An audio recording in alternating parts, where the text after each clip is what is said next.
ළමයිනේ ඔයාලා ගෙදර තියෙනවද කාලයක් තිස්සේ කරල් කඩලා දැන් හම්පඩ වෙලා තියෙන නාකි වම්බටු ගහ.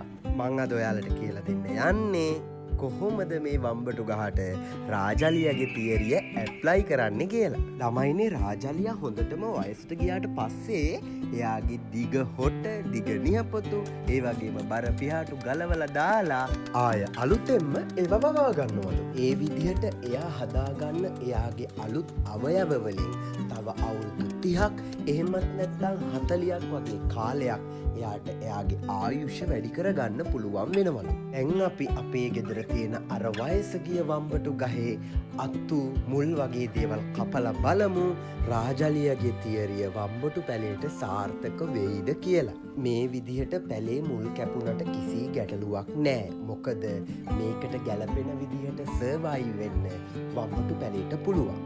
පරණ අතු මුල් ටික කපලා අයින් කරාට පස්සේ පැලේ වටේට මේ විදිහට පස් බුරුල් කරලා පාත්තියක් හදලා හොඳට වතුර දාන්න. ඔයාලා මේ දකින්නේ දවස් 3කට පස්සේ අලුතෙන් වම්බටු ගහේ දළු දාලා තියෙන විදිය.